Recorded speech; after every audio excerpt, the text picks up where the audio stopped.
All right. Welcome to At the Table. Yes. I just said all right one time this time. That's because good. I don't want to sound like Woody Harrelson. So I'm like, all right. It's Kevin Hart, too. Matthew McConaughey. Thank you. Woody. Thank you. Our guests today are very, very, they know this stuff. They know their theater. They know their movie, their film and television. We'll introduce them shortly. How was your week, though? It was good. It was 10 out of 10. I'm going to claim a 10 out of 10. As you know, today there's a campaign they started for me to be a nominee for NAACP Image Awards. So we're excited about that for the movie fighting to be me. I'm in the category of Best Outstanding Supporting Actor. I should get it right. It's so new, you can't even say it right. I love it. So that's exciting. And yeah. Oh, man. Well, congratulations. I'm going to leave it at that. I don't have much else to say. I'm so happy for you. Thank you. Really. That's really Thank good. you. How was your week? My week is a 9. I'll say 2 because I heard about this for your consideration for NAACP award, which is great. And then I think everything's coming together slowly. Well, I like it. I'm glad that I can give you a 9 by osmosis. Hey, I'll take it. All right. So you ready to jump in our culture catch up? Let's jump into the culture catch up. Are you taking this one? I can't. Or you want to? You know what? You can do it. Okay. Drum roll, please. So today's culture catch-up, we're going to be talking about August Wilson and the actors who have helped bring his life to work. Very fitting for this episode again. This week's culture catch-up is about August Wilson, one of the greatest, in my opinion, playwrights in American theater. His work gave Black actors roles with depth and humanity, which is why icons like Denzel, Viola, I'm not saying last names for these people, figure it out if you don't know it. Oh, they know. Angela, Samuel, Chadwick, Danielle Brooks, and James Earl Jones. Amongst many, many more. Right. Have all stepped into roles in his world. And now, the most exciting actually is that Taraji P. Henson and Cedric the Entertainer will star in a new production, Joe Turner's Come and Gone, bringing fresh life to a story about identity, freedom, and finding your place in the world. And 2 people that were on that one, I think, was Felicia Rashad and Anjanae. That is so right. Yeah, that's good. So Wilson's legacy continues, and the actors who perform his work continue to keep his legacy alive. I also love one of my favorites is Fences. So shout out to Fences. Is awesome. Shout out to August Wilson. If you have not seen his work, please look it up and go check it out. Yes. All right. That was a good one. We got some guests here who are, I keep previewing and teasing the guests. We got some guests here who are very excited about August Wilson. I'm sure they'll have more to say about that. Oh my God! I'm just glad I made it through without messing anything up and getting corrected. That time. They're like, actually. That time, yeah. Oh man, great. So what we usually do at the table is have some food here. As you can see, we've already started to take a couple bites. But today's at the table is California Chicken Cafe, right? Some of our favorite sandwiches will come from this place. It's such an easy go-to when you're like, oh, I don't feel like cooking today, and I just want to get something that I know is a little bit healthy.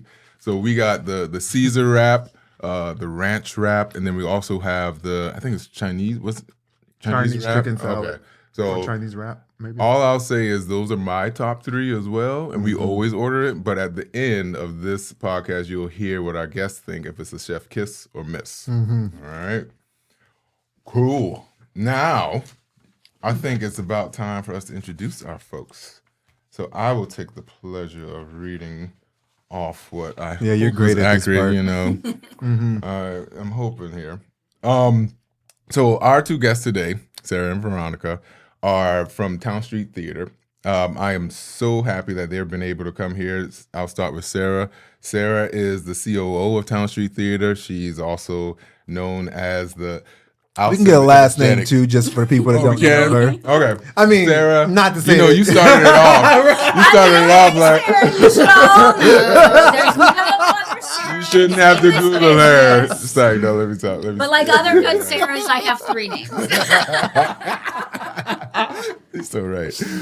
Sarah Allyn Bauer. If I'm pronouncing her Bauer. Like Eddie or Jack. There you go, Bauer. So I'll take Jack. Sarah Allyn Bauer, as I said, is COO of Towne Street Theatre. Sarah was telling us earlier about how much her IMDb is pretty stacked up with Master of Sex and some others. I will fairly mention over the years, she's worn nearly every creative hat. She's been an actor, she's been a stage manager, she's been a director, and of course, a producer. She gives a deep understanding of theater from the inside and out. She brings that history and artistry, I'll say, as the COO at Towne Street Theatre. I've been to, one of the plays already, and I will say the energy that you'll see here is exactly what we see on the stage. Alongside Sarah Allyn Bauer is Veronica McClelland. Did I do that right? McClelland. McClelland. I need to get these names right now. I was going to say, do you need new glasses? No. I'm from South Carolina. We have these thick tongues. We just can't South Carolina. We don't enunciate well. CEO of TST. Veronica's story with the company began when she was 5 years old, helping stuff and stamp envelopes. Talking about coming up. She grew up with the company, of course. She started as a camp intern, administrative assistant, right? And now the CEO, a proud UCLA. I'm about to say USC. Ooh, see, he really trying to get in trouble. Today. Keep y'all on your toes. UCLA graduate with a BA in English, minor in writing. Veronica brings both lived experiences and a fresh vision to her role, especially since she started when she was so young. Together, Sarah and Veronica represent the future of TST, honoring its legacy while building on what comes next. Thank you for helping me correct your names, first of all, but more importantly, thank you all for being here today. Thank you for joining us at the table. Thank you for inviting us. We feel honored. This is so exciting. Yeah, you feeling good? Feeling good.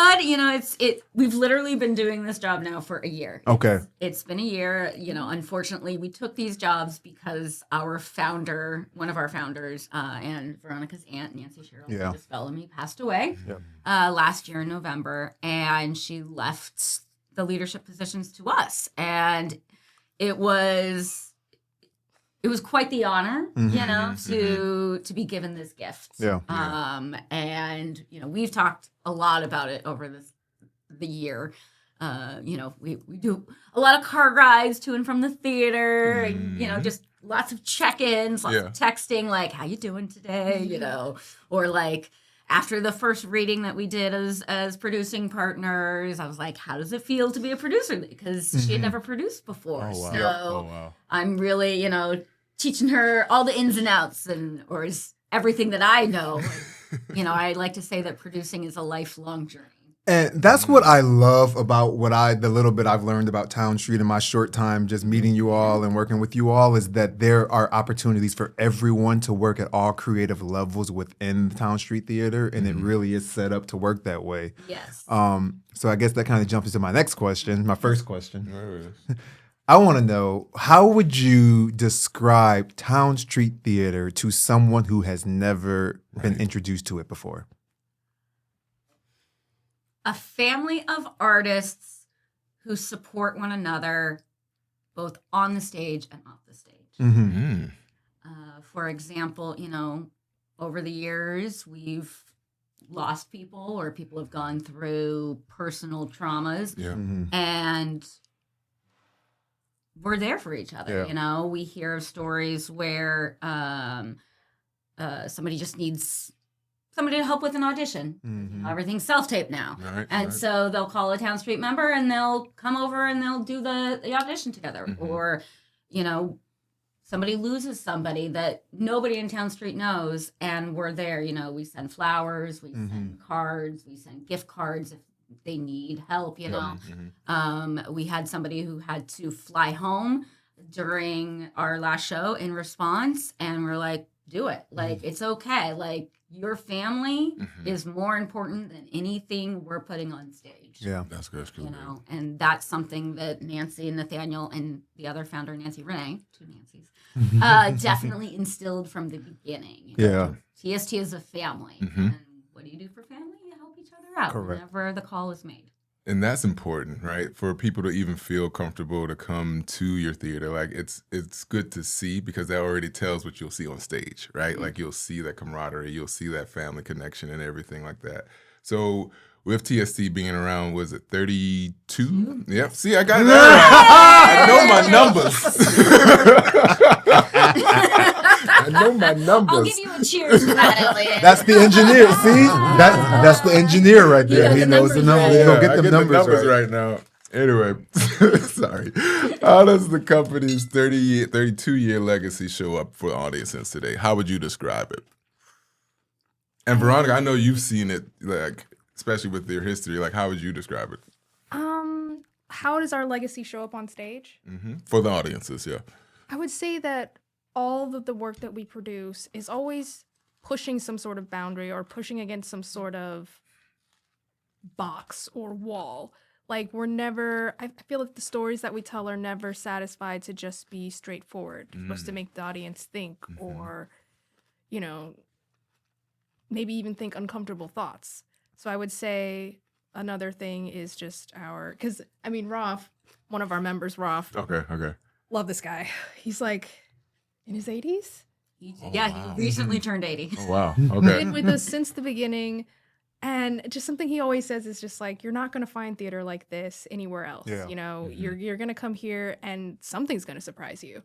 And I definitely hold that close to my heart. And I really want to keep that spirit alive as we go forward.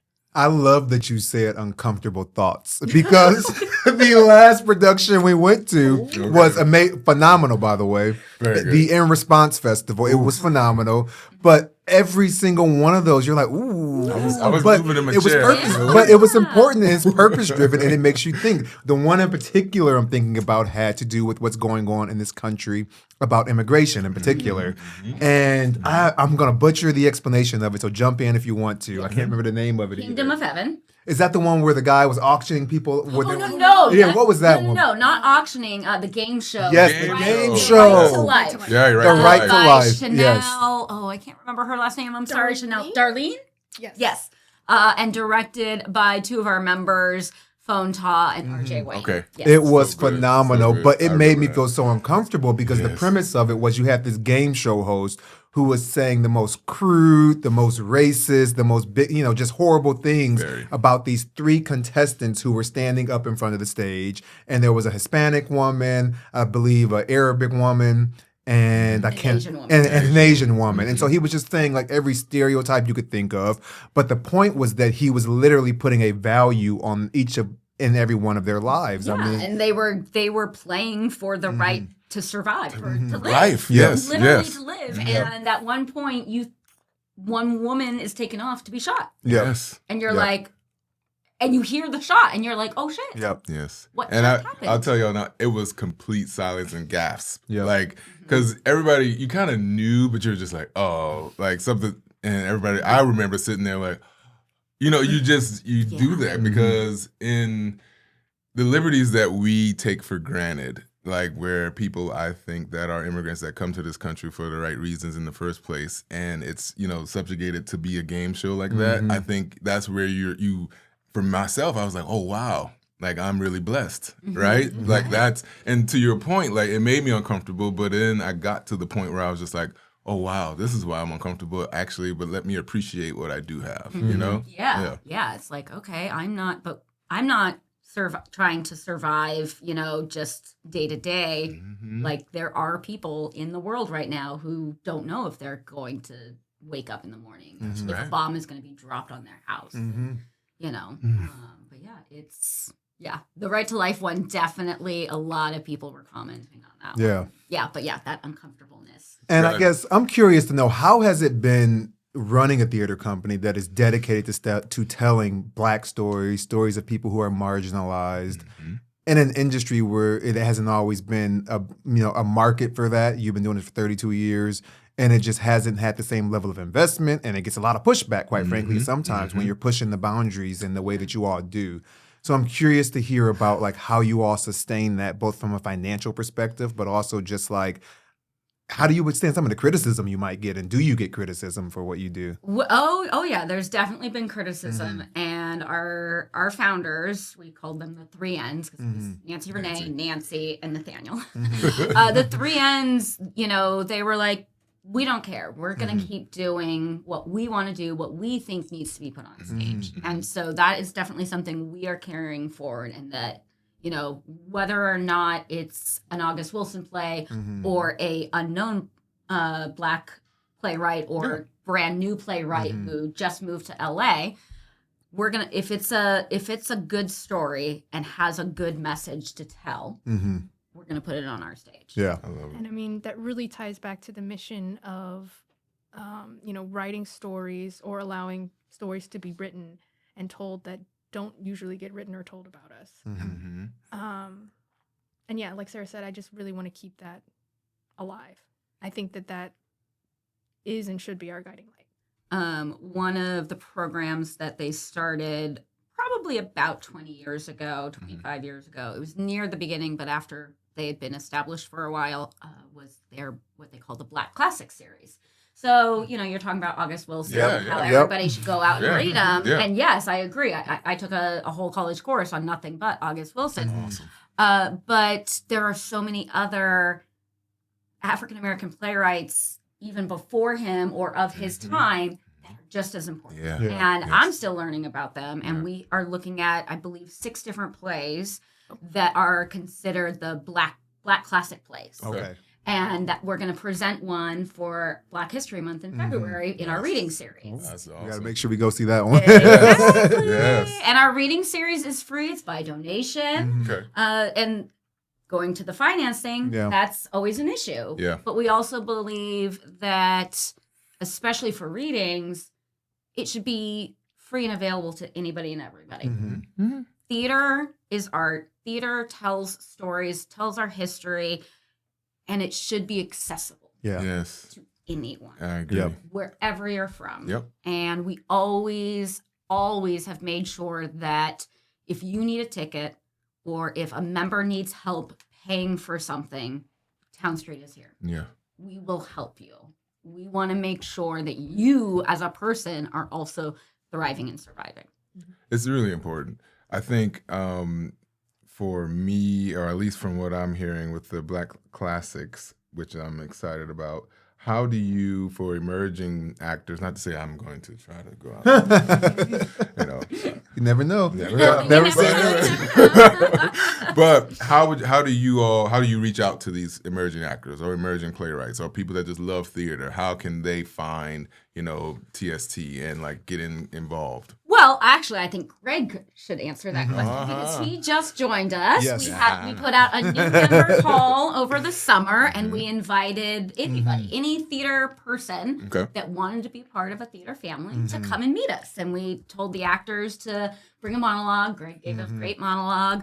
A couple playwrights came and they talked about the work they had done. We had a director come and he talked about, the work he had done.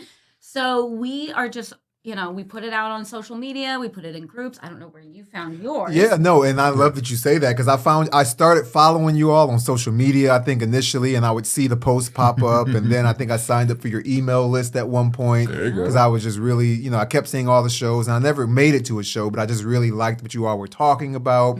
The issues you focused on, the playwrights you platformed, and so eventually I got the email of okay, we're doing an open casting call or an open call to just join the company, and I was nervous. I mean, I'm still getting my feet wet in this industry and in this craft, and so I was nervous as heck. Trust me, I know. Yeah, I was talking to a couple of my friends from acting class, and like, no, you got to do it, and so I eventually showed up. I did my audition. And as you said, it really is a great opportunity for people who, maybe are coming back into the field or have never been in the field to get their feet wet in a number of different ways, because it wasn't just, I knew that I could show up, and I appreciated that you all were like, okay, even if you're not right on stage, you could work the front office. You could do marketing stuff. You could just come and hang out and learn. Exactly what Sarah's saying. It is a community. It is. And I really appreciated that because it's not like the pressure of I got to be this or I have to be that. It's no, you can fit in where you fit in for now, and you can grow into whatever it maybe becomes for you. And have, the chance to learn about other aspects of the theater industry that in other companies, they might say, oh, no, you don't know how to build a set, then we don't want your help. Where it's like, no, we'll teach you. When we interviewed all of our designers, we always say, we expect you to help our members learn. And we expect you to take people who have no skills in your field but are interested in learning and work with them. Take that time, yes. You think Elliott could do set design? Hey, look. I mean, yeah. He can work with our prop mistress, Find some great set dressing here. I'm loving it. We were joking, though, one of our previous episodes, my mom was giving him a hard time. She was like, your curtains are wrinkled. But we have fixed that. We have now, but also, I'm steaming it all day. No, we could use your help. You look like you're nice and strong. If we had to carry 7 flats that were 10 feet by 4 feet up 2 flights of stairs. My God. So even that, everything matters. Everything counts with that. Exactly. Yes. Every little bit helps to put a show together. I believe that. And that's one thing about Towne Street that I think is different than other companies out there. So with TST, what is the future of TST? And I ask that in the sense of the digital age that we're in, right? And making sure that theater, which is one of those things that are from centuries, right? How are you all aligning TST with the digital age and into the future of what we know is existing and what else is to come? I feel like I've been talking a lot, so I apologize. One of the things about one of our founders, Nancy, the one who passed away, that I always admired was her, I would say, fearless interest in technology. So when Facebook was first starting, she was like, oh yeah, we're going to start marketing on Facebook. Instagram first, we're going to do that. And she did it all herself. And she was never afraid to try new advertising techniques, new mediums, new whatever. She was always very, I'm just going to learn it. Which I was just like, wow. I want to keep that mentality. Right. And so I would say I want to borrow some of her intrepidness. I like that word. She's the writer of it. Okay. UCLA. Exactly. So yeah, I would hope we're leaning in towards intrepid. Well, and to jump off of that, when the pandemic hit and everything shut down, Towne Street was one of the few companies that was, again, Nancy was like, no, we're just going to take it on Zoom. And they did Art in Response on Zoom. I love that. And they figured out how to record things and pull the audio and then edit so it's not just sitting in a Zoom room.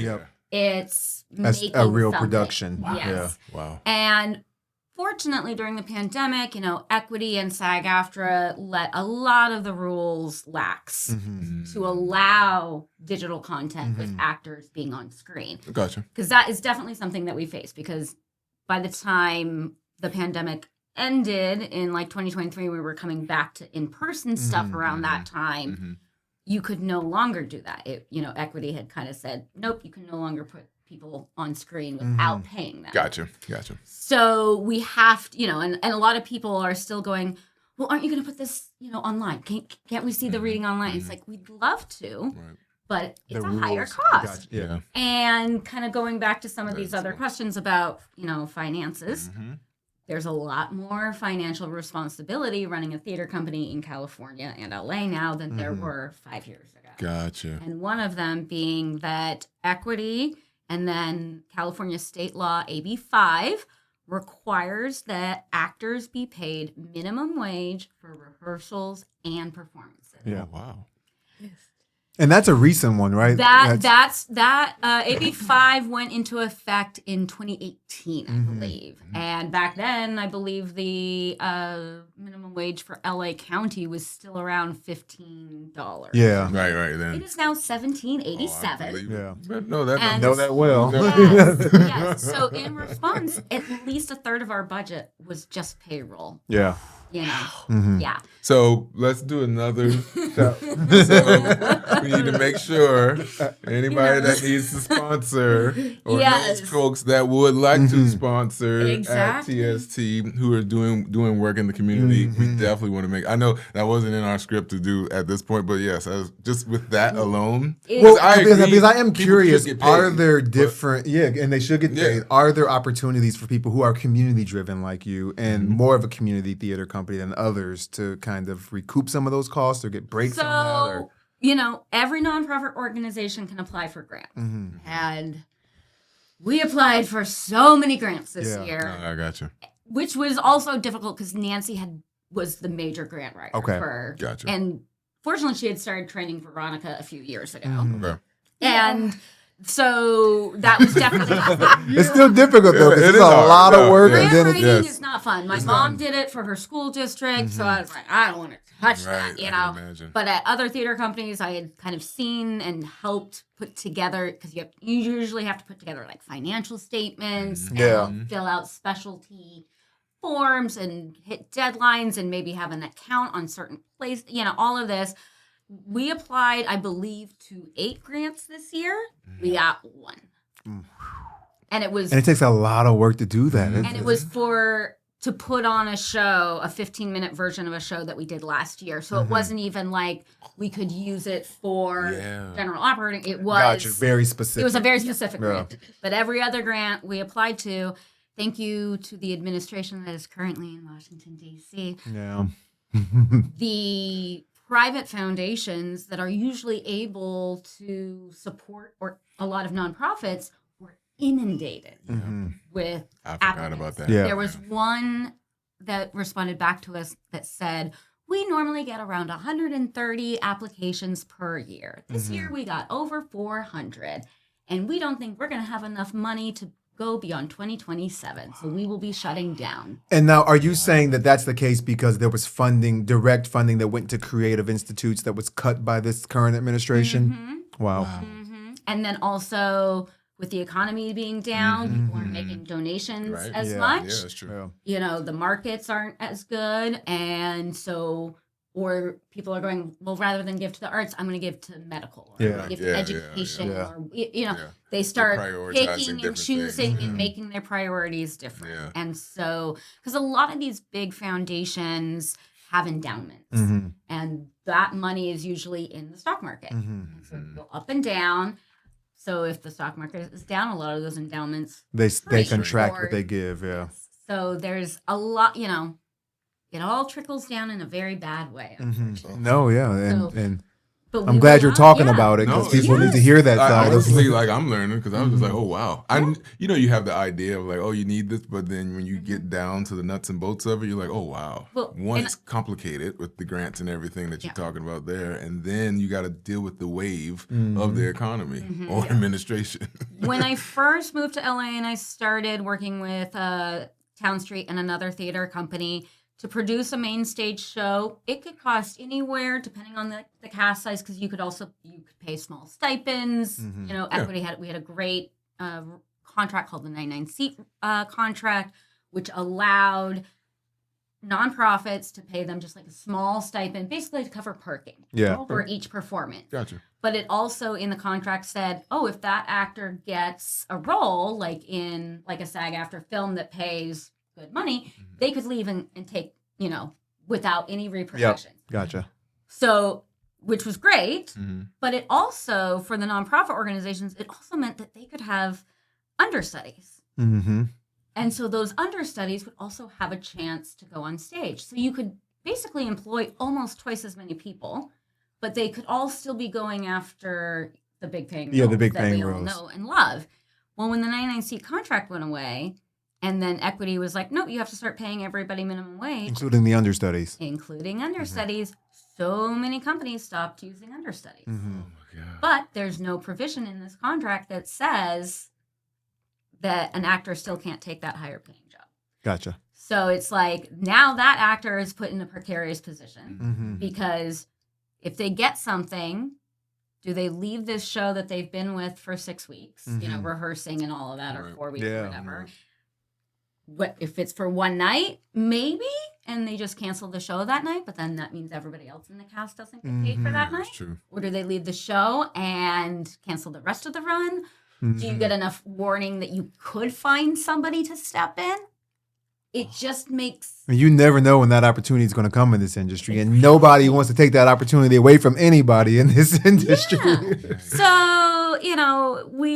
I like to say we have a love-hate relationship with equity because it's great. Like, we want to pay actors what they're worth. Of course. But you also have to meet us halfway. Yeah. We're a nonprofit organization, and now instead of a show costing between $20,000 and $40,000, it now costs between $50,000 and $80,000. Yep. Yeah. That's a big difference. That's a big difference. That's a lot of money. Especially for a nonprofit. Yeah. Oh my gosh. So, sorry, didn't mean to bring the No. conversation down. Look, we would love a corporate sponsor. Yes, that's the take-home point.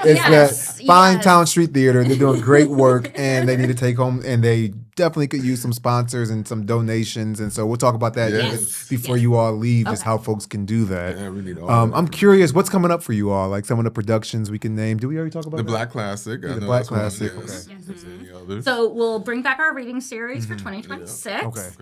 And that will be February, April, June, and August, most likely. We may or may not have one again in December. We just did a special holiday themed reading series to close out the year, which was a lot of fun. Okay. And we will be bringing back our 13th annual 10-Minute Play Festival, which we are very That's gonna be fun. excited about. Now, when is this going to air? This will probably be in early January. Okay, so then we can say what our theme is because we're going to announce it this month in December. Okay, good. Yes. So our theme is Blast from the Past. Okay. And you can take it however you want. Okay. I mean, as a playwright, what do you think? Oh, man. Oh, I just came up with a bunch of ideas. I'm thinking like time travel. There could be a time travel one. I literally, the first thing that popped in my mind was Yeah. Back to the Future. It was Back to the Future. Yeah. Popped in my mind. It could mean just a 10-minute play that takes place in the past. Uh-huh. It could be a memory play where somebody's just talking about, their past. Yeah. That's true too. So I'm always Or an ex that shows up in your life. So, the 10-minute That's play a blast from the past. The 10-minute play festivals are always so great because you don't have to be a professional playwright. Yep. If you just want to write a play, 10 minutes is easy. It's Mm-hmm. basically 10 pages or less. And, your creativity can just flow. Yep. And so we always get so many different submissions depending on the theme. And so it's always just exciting to see what, is clicking in people's minds when you announce a theme. Like 2 years ago, it was something new, something borrowed, something blue, but no weddings. And so, there was one called Blue Panda. I knew you were going to talk about Blue Panda. Okay, what's Blue Panda? Come on now. What's God, Blue it Panda? was this outrageous comedy about this grandfather who's dying and his two children who are just muckety mucks who don't care about grandpa, just care about the money. Okay. And so they just want grandpa to die, but then like the maid and the nurse are like in cahoots to kill the children so they can get the money. Oh wow. My. It was And this was a 10-minute 10 play? minute play. How do you do that 40 in and 10 minutes? minutes? Well, that's the challenge and the beauty of it, right? Wow. Okay, you gotta have a beginning, middle, and end. Talk about concise. Yeah. Oh my And it was god.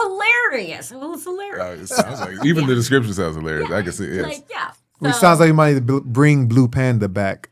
All right. I mean, and we just Pink Panda. might. We just might. We haven't decided yet, but we are looking at some of because one of the things that we love about our 10-minute play festival is all the audience members get to vote Okay. for your favorites. And Oh, we okay. give cash prizes to our playwrights because we charge a Y'all hear that? Yes.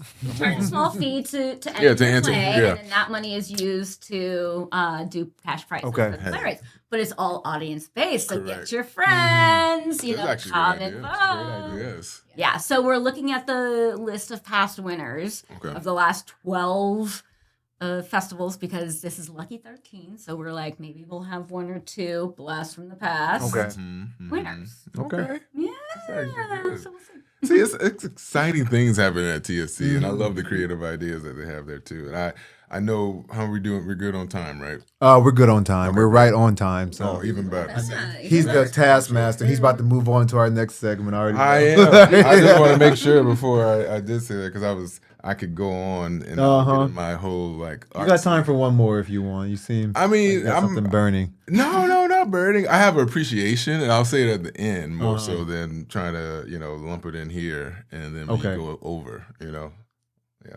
So our next segment here, which is very fun, it's called Be Honest, Don't Hold Back. So it's exactly the way it sounds. However, we will ask you a question, right? And you don't have to give the politically correct answer.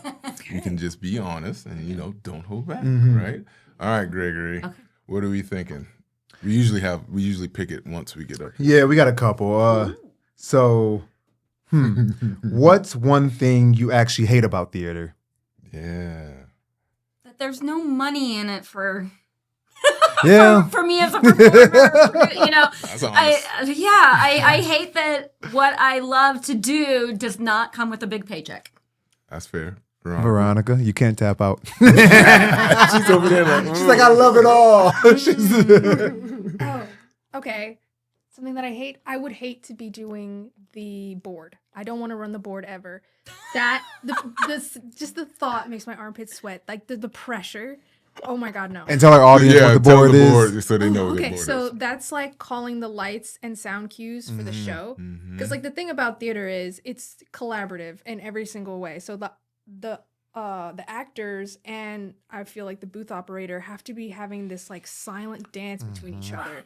And every night it can change. Yeah. I mean, just for example, at Stella, like that's where we recently did our show, Stella Adler Theater in Hollywood. But sometimes there's loud booms because it's right on Hollywood. Yes. And there's like movie premieres going on. Especially Hollywood Boulevard. Yes. Or even just motorcycles revving their engines. So imagine you're an actor, right? And you're on stage and there's like this line that you're delivering that's like so deep, so impactful. And then you just hear. So now you're the actor staring at the booth person and the booth person is staring at you. And you have to just, do you change the cue? wow. Do you... I can see some actors getting into like a little I back can and forth with imagine. like, I've been where is my cue? I'm a stage manager and I could tell you stories. Let's hear them. To be honest, don't hold back. I can see actors getting pissed off and being like, "What the?" Okay, so I'll give us tell one story. a funny story. And I was the stage manager for a one-man show called the Santaland Diaries. Okay, one man show says a lot. The Santaland Diaries. Yes, Okay, by David Cedric. you gotta have some personality to do a one-man show. Yes. So. It was a 70-minute show, Jesus. and it was just me and the actor. Once it opened, and it was fun, and it was very interactive. The way the director did it, the actor was supposed to come up and like talk to people, and Supposed to. Yes, and he did. And Okay. The actor, his name's Paolo Andino. He's fabulous, and he did a great job. And so we got into a rhythm, and we ended up bringing him back a second year. And so the second year, we were even more in tune. Okay. And so one night, about halfway through the run, and this was also at Stella Adler Theater, it's a 99-seat theater, in the front row, right in front of the front row, we had these two large acting blocks that were painted like presents that Paolo would sit on and like talk to the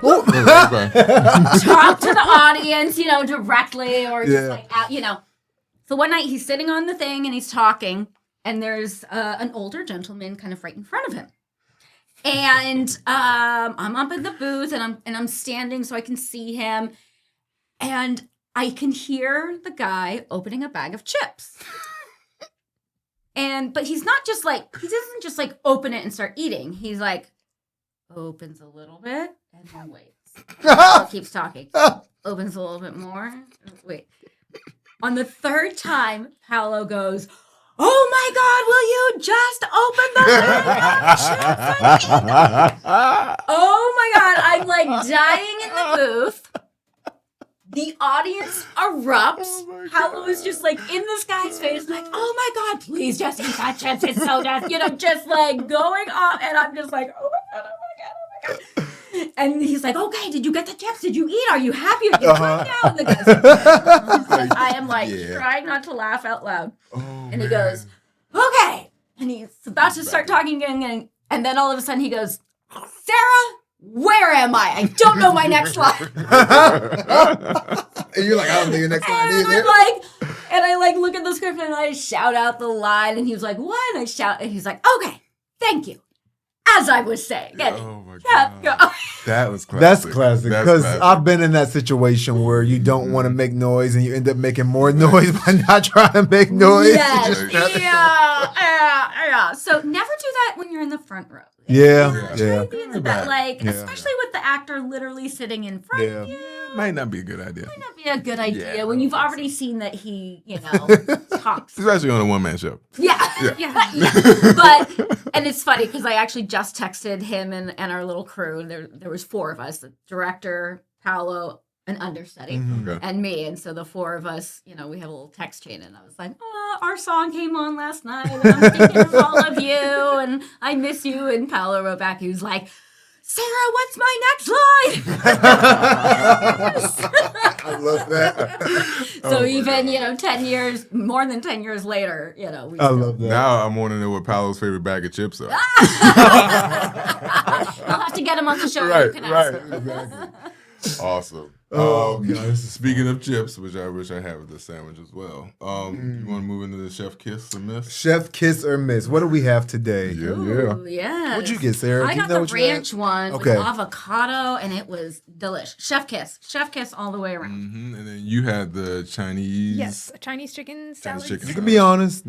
Okay, well, I have to have a preface. I am allergic to a huge portion of the food group. Okay, I'm talking oranges, apples, bell peppers, bananas. Basically everything in each one of these wraps. I'm just saying, I have a large portion of food that I have to be very careful about. Got it.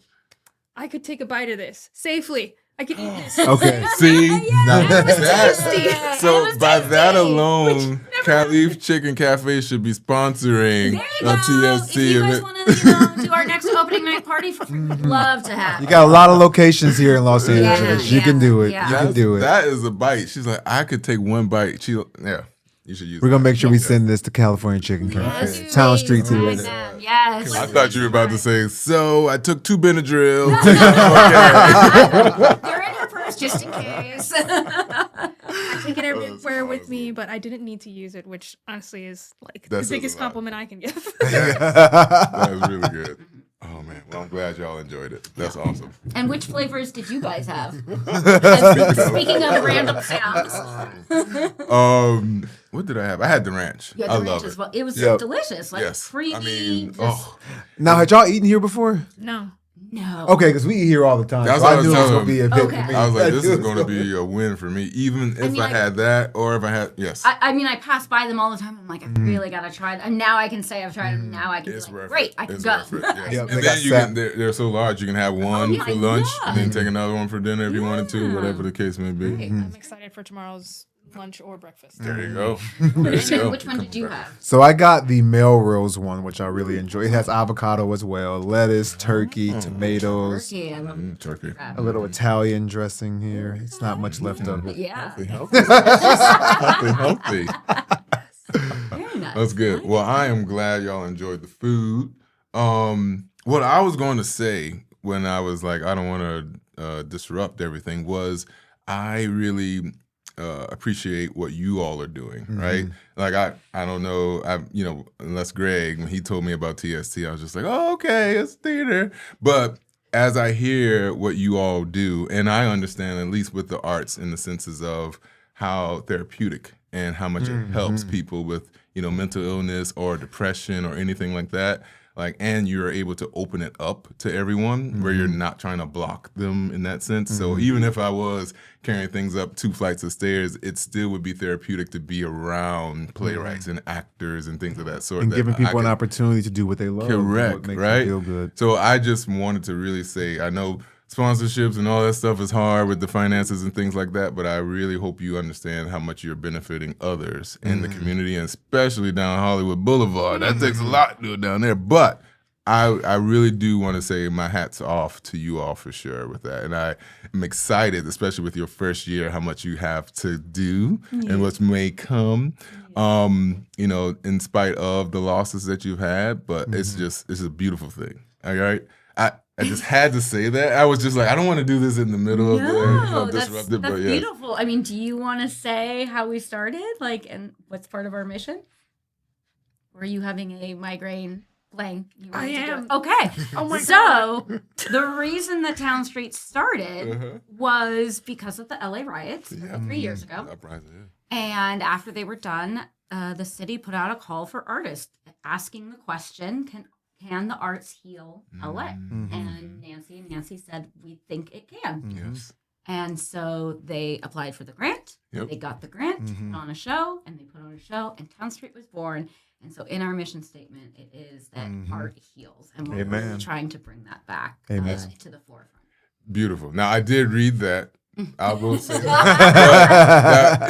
If I thought of it in the midst of it, I probably would have threw that in there. But that's just me being genuine and authentic when I'm like, hey, this is what I really think you all are doing. Yes, so, you know, we don't just put on, you know, fluff musicals. No. Listen, I love a good fluff musical because we need that escapism. Right.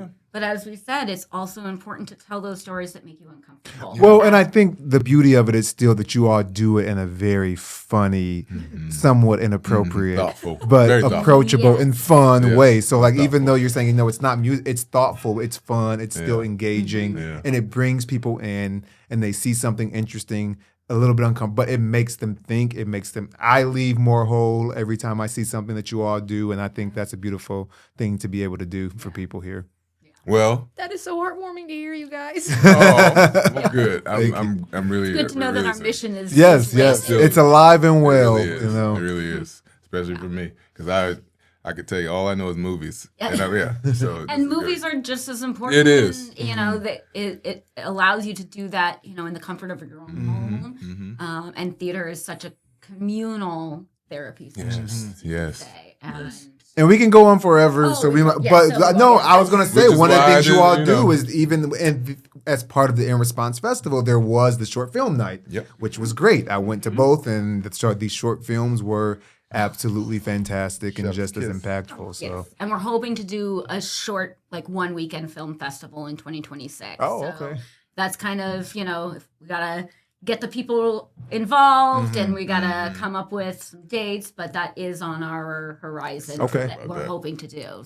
So bring your mic a little closer, Sarah. I was checking this anyway. You were still good either way. But now we want to hear from both of you. Where can everybody go to subscribe? You know, every social that you all have, so we can make sure we put it out there. Okay, so our website is townstreetla.org, and that's town with an E, so TOWNE streetla.org. And all of our socials are there, but we're on Instagram and Facebook. Again, our Instagram is Towne with an E Street Theater, and theater is RE, not ER. So Towne Street Theater. And our Facebook page is Towne Street. And you'll see our lovely little logo. It's a red box with TST in white cut out. Love it. So, come sign up for our email blast, and we hope you can join us. Awesome. All right, Sarah, Veronica, I am really happy we were able to make this happen. I'm telling you, they do fantastic work. I keep repeating myself, but it's worth it. And I'm going to keep repeating myself about it. Check them out, please. Yes, we're glad to have you part of our TST family, and we look forward to meeting a lot of new family members. Yeah, I'm saying check them out. Check us out. Check us out. Check them out. Check us out, please. All right, well, make sure you subscribe to us too. If you have, leave some comments, feedback. Please. We always take it. As you know, Sarah said I could learn a little bit from her seamstress, which I will take that. Joking. Either way, peace, y'all. Thanks again. Thanks for joining us at the table. We'll see you next time.